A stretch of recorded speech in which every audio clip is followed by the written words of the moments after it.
안녕하세요. 축진망입니다. 이번 2025년 여름 이적 시장이 정말 엄청난 도파민이 터졌던 이적 시장이라고 볼 수 있겠는데요. 그 중에서 주간 100% 담아 제 개인적으로 아주 놀랐던 이적 10건을 돌아보는 시간을 갖도록 하겠습니다. 당연히 이러한 이적의 성공과 실패를 이야기하는 컨텐츠는 아닙니다. 그리고 성공과 실패를 지금 이야기하는 것도 사실 말이 안 되는 거겠죠. 적어도 1년 이상은 지켜봐야 된다고 생각을 하기 때문에 놀랍고 충격적인 이적 그런 느낌으로 봐주시면 될 것 같아요. 예를 들어 어떤 느낌이냐면 이런 이적이 성사가 되나? 그리고 여기서 지금도 충분해 보이는데 또 사?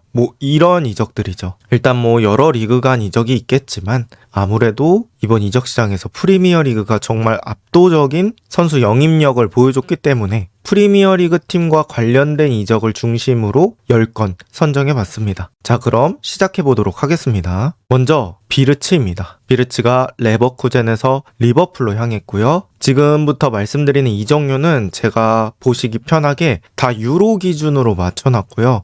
모든 이적료 기준은 트랜스퍼마크트 기준이라고 생각하시면 됩니다. 그런데 모든 이적에 옵션 같은 것들이 포함되어 있을 때가 있죠. 근데 옵션은 달성했을 때 해당 팀한테 돈을 더 주는 그런 구조로 진행이 되잖아요. 그래서 트랜스퍼마크트가 그런 것까지 미세하게 다 반영을 해놓은 것 같지는 않더라고요. 제가 추측하기로는 보장된 이적료만 먼저 적어놓은 것 같은데 그런 것들 감안해서 대략적으로 이 정도 수준의 이적을 했다라고 봐주시면 좋을 것 같습니다. 비르츠는 1억 2,500만 유로, 우리 돈 2,025억 정도의 리버풀로 향했습니다. 사실 비르츠 이적 사가를 아시는 분들은 아시겠지만 맨 처음에 이제 비르츠가 바이에른 뮌헨 그리고 맨체스터 시티 이렇게 두 팀과 링크가 있었죠. 그리고 약간 리버풀이 조금 나중에 합류한 모양새인데 그때 당시에는 아무래도 바이에른 뮌헨이 가장 유력한 것으로 여겨지고 있었죠. 아무래도 비르츠가 독일인이기도 하고 또 분데스리가라는 같은 리그에서 독보적인 팀 그리고 웬만해서는 우승 커리어를 쌓을 수 있는 팀이기 때문에 많은 사람들이 비르츠의 바이에른 뮌헨 이적을 예상을 했었는데요. 결국에 비르츠는 리버풀을 선택했습니다. 비르츠 이적에는 프림퐁도 있었고 아르네 슬롯의 그런 프로젝트 설명도 큰 기여를 했다고 알려져 있는데요. 제가 이거를 봤을 때는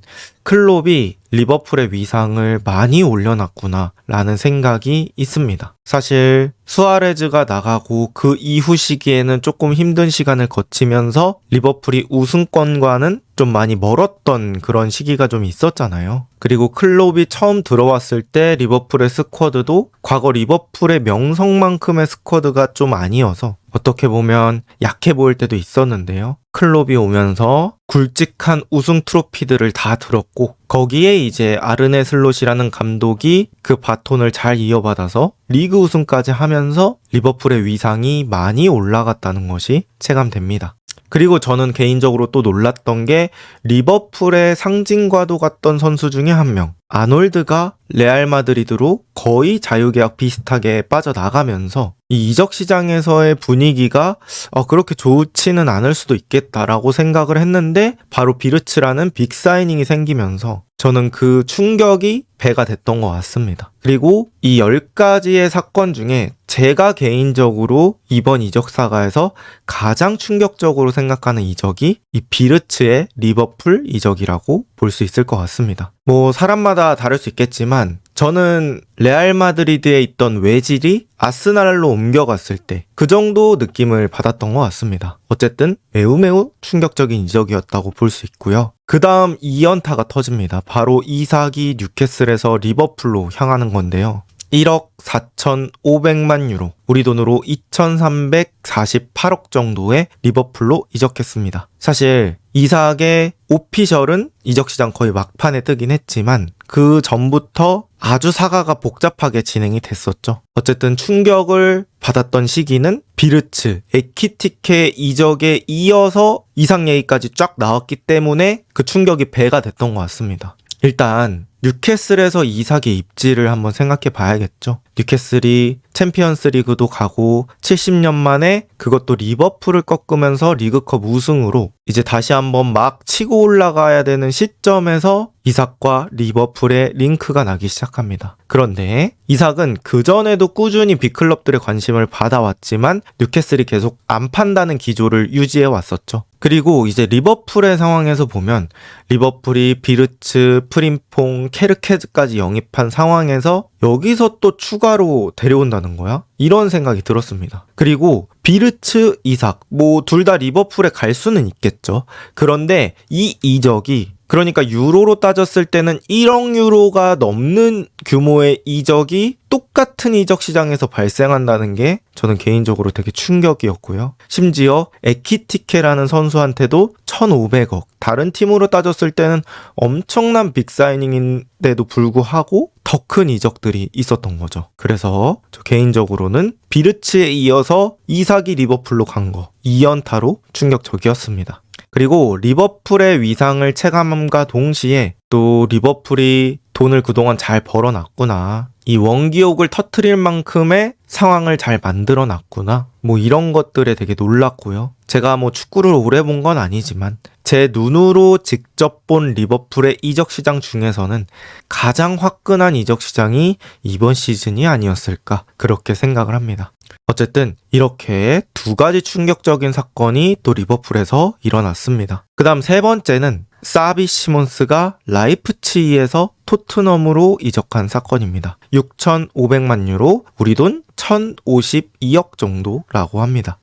사실 토트넘이 유로파리그 우승한 것 치고는 이적시장 처음에 속도가 나지 않았었죠. 아무래도 감독 결정하는 데 좀 시간이 있었고 또 감독을 결정하고 나서도 토트넘이 스쿼드의 인원 자체가 부족했던 건 아니기 때문에 어디를 어떻게 어느 정도로 보강할지도 사실 결정하는 게 저는 쉽지 않았다고 생각을 해요. 그런데 그런 상황 속에서 갑자기 토트넘 공미들이 부상을 당하기 시작합니다. 뭐 클루셉스키는 이전부터 부상이 있었는데 예상했던 그런 복귀 시기보다 길어졌고 또 메디슨은 부상 회복하면서 천천히 폼을 올려가던 시기였는데 갑자기 또 한국에서 부상을 당하게 됩니다. 그러면서 엄청 절망적인 상황이었고 또 토트넘이 공격형 미드필더를 생각 안 했던 건 아니죠. 모건 깁스 화이트라든지 에제 같은 선수들을 영입하려고 했었습니다. 그런데 각자 또 큰 사건이라면 큰 사건이 생기면서 이 선수들을 놓치게 되었고요. 토트넘 입장에서는 이제는 뭐 시장에 마땅한 매물도 없고 영입하기 쉽지 않겠는데 뭐 이런 얘기까지 나오고 있었는데요. 그때 분데스리가 최고 재능 중 하나라고 평가받는 사비 시몬스를 영입하게 됩니다. 물론 이제 모건 깁스 화이트나 에제가 프리미어 리그에 이미 적응이 돼 있다는 거 시몬스에 비해서 장점이라고 볼 수 있겠는데요. 또 시몬스도 어릴 때부터 정말 많이 주목을 받아왔던 선수, 항상 뭐 원더키드 순위 매기면 들어갔던 선수이기 때문에 토트넘이 공격형 미드필더 매물 2명 놓친 것 치고는 아주 큰 영입이 이루어졌다. 저는 이렇게 느꼈거든요. 그래서 확실히 토트넘이 빅클럽이긴 빅클럽이구나 이런 것들을 또 느꼈고요. 사비 시몬스에 더불어서 뭐 콜로무아니 임대 영입까지 하면서 나름 또 스쿼드의 탄탄함을 갖추게 되었습니다. 마지막에 이적 뉴스들이 엄청 몰아 터져가지고 사실 그 정도 임팩트까지는 없었다고 느껴질 수 있지만 만약에 이런 이적이 막 이적 시장 중간에 나왔다 그랬으면은 지금보다는 임팩트가 크게 느껴졌을 것 같거든요. 그래서 제 개인적으로는 또 충격적인 이적이 아니었나 싶습니다. 그 다음 선수는 돈나룸마입니다. 파리 생제르맹에서 맨체스터 시티로 옮겼고요. 이적료는 3천만 유로 정도, 우리 돈 486억입니다. 이 이적은 트래포드라는 선수를 언급 안 할 수가 없겠는데요. 사실 맨체스터 시티가 에데르송이라는 골키퍼와 오랫동안 같이 해왔지만 결정적인 순간들에서 에데르송이 아쉬운 선방 능력들을 보여주면서 시티가 승점을 놓치거나 뭐 토너먼트에서 탈락하거나 그런 일들이 있었는데요. 그래서 이제 맨체스터 시티도 선방자라는 키퍼에 대한 수요가 또 또 생겼고요. 이번에 에데르송을 매각할 계획을 세우면서 대체자로 트래포드를 데려왔습니다. 근데 트래포드도 어떻게 보면 뉴캐슬이 관심을 가지고 있던 상황에서 시티가 데려온 느낌이 있거든요. 그리고 트래포드를 데려온 금액도 거의 500억 근처의 돈으로 데려왔단 말이죠. 이거는 트래포드로 거의 차기 주전을 가겠다는 그런 느낌으로 받아들일 수밖에 없다고 생각을 하거든요. 그래서 뭐 트래포드, 그리고 이번 여름에 베티넬리라는 골키퍼도 데려와가지고 트래포드, 오르테가, 베티넬리 뭐 이 체제로 가겠다 이렇게 생각을 했었는데, 여기서 이제 돈나룸마와 파리 생제르맹의 사이가 악화되기 시작합니다. 근데 저는 돈나룸마가 또 챔피언스리그 우승에서 지난 시즌 엄청난 기여를 했잖아요. 뭐 리버풀과의 토너먼트에서 승부차기도 잘 맞고, 뭐 아스날과의 게임, 빌라와의 게임 이런 데서도 선방들을 아주 잘해줬기 때문에 사실 핵심 멤버 중에 하나라고 생각을 했었거든요. 그런데 이제 파리 생제르맹과의 사이가 안 좋아졌고, 또 파리 생제르맹은 슈발리에라는 새로운 골키퍼를 영입하게 되었습니다. 근데 이제 이 상황을 또 맨체스터 시티가 잘 이용을 한 거고요. 저는 이제 개인적으로 트래포드라는 골키퍼를 지난 시즌도 아니고 바로 당장 이번 이적 시장에서 꽤 큰 돈 주고 데려왔는데 돈나룸마를 또 사? 라는 생각 때문에 좀 많이 놀라긴 했습니다. 어쨌든 뭐 돈나룸마라는 선수의 이름값 때문에 뭐 트래포드와 경쟁은 있겠지만 돈나룸마가 넘버원 골키퍼가 되지 않을까 싶고요. 또 과연 시티에서 돈나룸마의 모습이 어떨지 기대를 해보도록 하겠습니다. 그 다음은 마두에케입니다. 마두에케가 첼시에서 아스날로 이적했잖아요. 이적료는 5,600만 유로, 우리 돈 906억 정도 되는데요. 마두에케가 첼시에서는 완전 주전이다 까지는 아니고 한 준주전 정도 됐던 것 같아요. 그래서 더 핵심이 될지는 모르겠지만 그래도 첼시에서 나쁘지 않은 출전 시간을 부여받았던 것 같거든요. 그리고 아스날이 이 마두에케라는 선수를 데려올 때 그 시점 당시에는 사실 왼쪽 윙어가 되게 급했었죠. 트로사르 마르티넬리로 이번 시즌 가기에는 우승을 노리기에는 쉽지 않다, 뭐 이런 여론들이 많았고, 그래서 왼쪽 윙어가 필요한 상황인데 갑자기 마두에케를 데려와? 이런 느낌이 들었습니다. 그런데 이제 이적료도 봤을 때 되게 이적료가 세네? 이런 느낌이 있었고, 아니 그럼 왼쪽 윙어도 유지한 상태에서 마두에케를 데려왔다는 건 지금 사카 서브로 데려왔다는 거야? 근데 이적료가 900억 정도 된다는 거야? 뭐 이런 생각이 들다 보니까 저 개인적으로는 상당히 놀랐었던 이적입니다. 그리고 영입 과정도 되게 신속하게 이루어져가지고 이 마두에케 이적설에 대해서 왈가왈부하기 전에 오피셜이 떠버린 느낌이 있어요. 그래가지고 살짝 놀란 느낌이 있었는데 결과적으로는 지금 꽤 잘해주고 있는 것 같습니다. 그리고 또 아스날 입장에서도 이런 상황은 바라지 않았겠지만 사카가 마침 또 부상을 당했어요. 그래서 마두에케가 또 그 자리에서 뛰고 있고 어느 정도는 아스날이 우려했던 상황들을 잘 커버해주고 있다, 뭐 요렇게 봐야 될 것 같아요. 어쨌든 마두에케가 또 아스날에서 선수 커리어를 꽃피울 수 있을지 기대를 해보도록 하겠습니다. 그 다음은 쿠냐, 은베모 듀오입니다. 듀오라고 표현해야 될지는 모르겠지만 어쨌든 이 두 명의 공격수가 맨체스터 유나이티드로 합류했습니다. 오른쪽에 이적료는 쿠냐 이적료를 적은 건데 7,420만 유로, 우리 돈 1,202억 정도고요. 제가 이제 쿠냐 이적했던 시기에 봤던 이적료는 한 1,160억 정도로 봤었던 것 같은데 환율의 변동이 있다고 보시면 될 것 같고,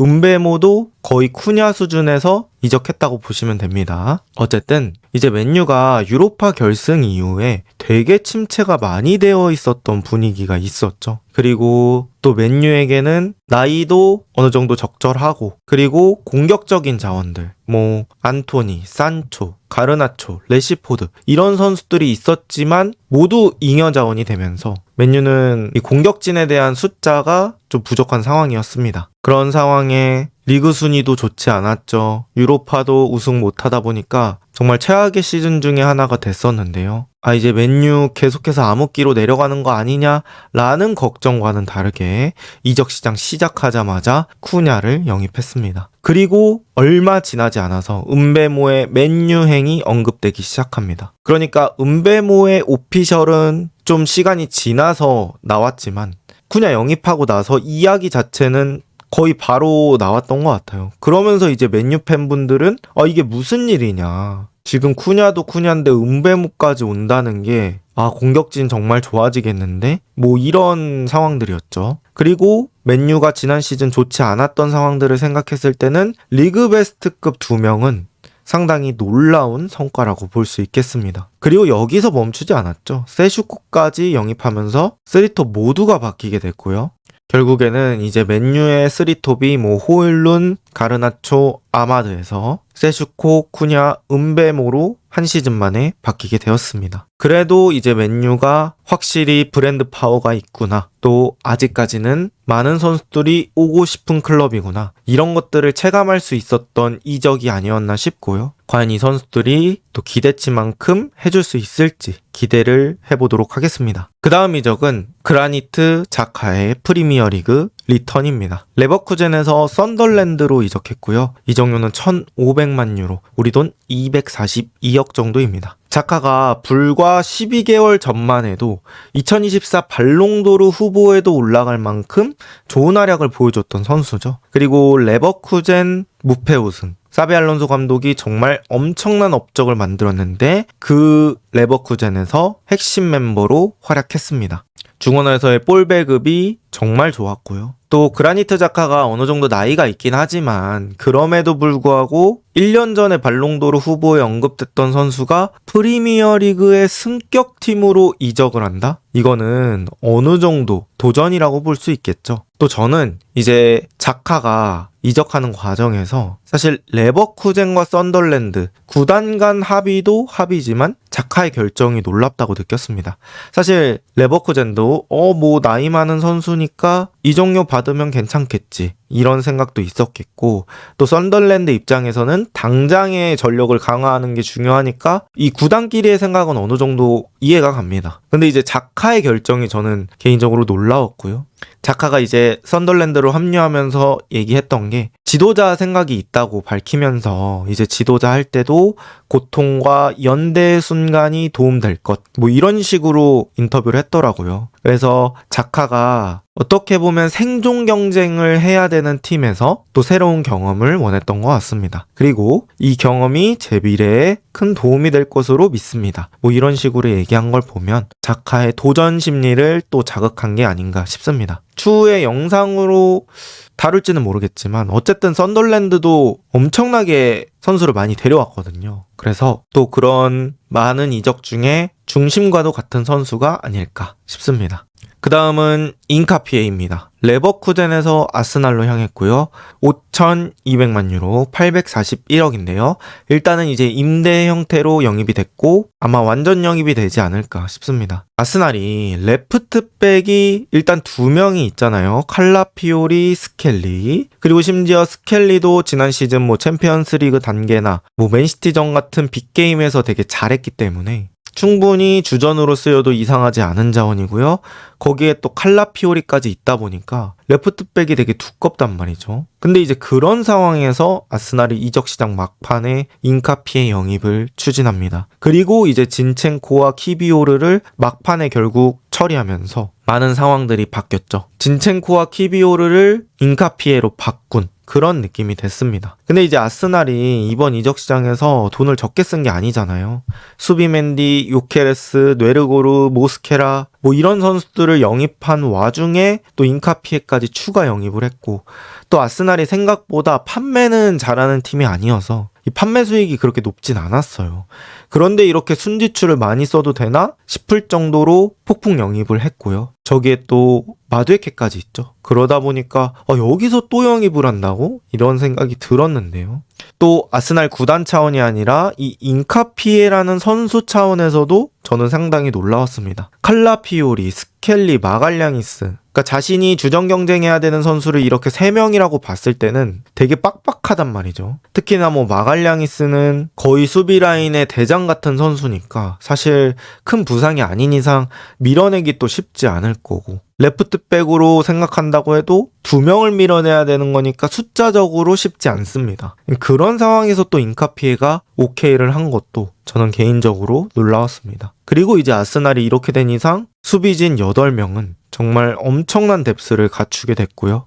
아르테타가 되게 저점을 중요시하는 게 아닐까, 내지는 아스날이 저점을 중요시하는 게 아닐까 싶습니다. 어쨌든 인카피에 또 아스날에서 어떤 활약을 보여줄지 기대를 해보도록 하겠습니다. 그 다음 선수 루이스 디아스입니다.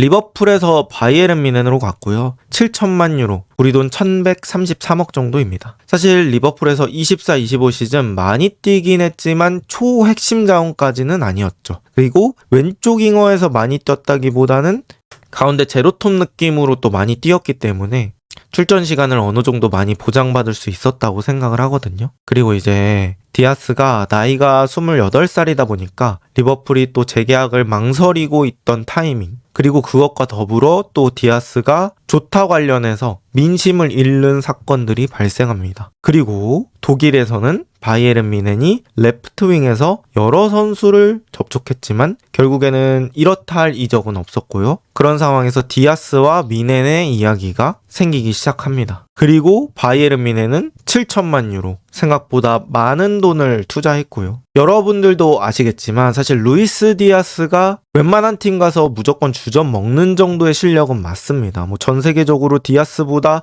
나은 왼쪽 윙어를 찾아봐라, 그러면 또 몇 명 안 나오기도 하는 거 맞는데, 또 나이도 있고 또 아쉬운 경기에서는 되게 아쉽기 때문에 저는 바이에른 뮌헨이란 팀이 저 정도 큰 금액을 주고 데려갔다는 사실에 좀 놀라긴 했습니다. 어쨌든 근데 걱정과는 달리 생각보다 적응을 잘해주고 있는 것 같긴 합니다. 최근 리그 2경기에서 2골과 2개의 어시스트를 기록했고요. 다른 리그에 가서 초반에 이 정도다 라고 봤을 때는 뭐 적응기를 감안하면 괜찮은 활약이라고 생각할 수 있을 것 같습니다. 어쨌든 또 이 디아스라는 선수를 영입하면서 바이에른 뮌헨이 또 어떤 성적을 거둘 수 있을지도 지켜보도록 하겠습니다. 그 다음 마지막 10번째는 주앙 페드로입니다. 브라이튼에서 첼시로 이적했고요. 이적료는 6,370만 유로, 우리 돈 1,031억 정도라고 합니다. 브라이튼에서는 되게 좋은 활약을 보여줬죠. 하지만 이제 브라이튼에 있을 때도 러브콜을 많이 받았었는데 초창기에는 브라이튼이 비싼 이적료를 되게 고수했다고 합니다. 그런데 그러던 도중에 지난 시즌 말 정도에 바네케와 훈련 도중 큰 싸움이 발생했고요. 주앙 페드로가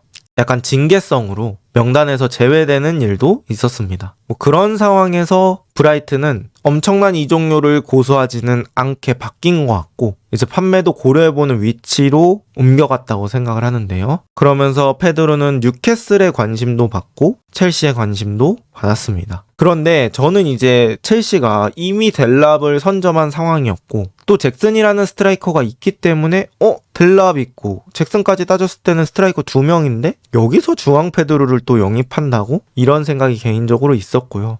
또 주앙 페드로를 2선으로 본다고 해도 또 공격형 미드필더 자리에는 파머하고 엔조가 있는데 근데 저 정도 이적료는 주전으로 쓰겠다는 이적료인데 뭐 이런 생각들이 들었습니다. 그래서 그러면 왼쪽 윙어로 사용을 하겠구나 뭐 이런 생각을 했었는데 또 마레스카는 클럽 월드컵에서 스트라이커로 분류를 하더라고요. 그래서 뭐 이런 거 저런 거 따져봤을 때는 저에게는 또 잔잔한 놀라움이 있었던 것 같습니다. 그런데 주앙 페드로는 또 오자마자 잘 해주면서 큰 적응기는 없었던 것 같습니다. 시즌 말까지 폼이 유지되는지 또 한번 지켜보도록 하겠고요. 이렇게 저 개인적으로 느꼈던 10건의 이적을 말씀드려봤는데 여러분은 또 어떤 이적이 놀랍다고 느껴지셨나요? 댓글로 남겨주시면 감사하겠습니다. 좋은 하루 보내세요.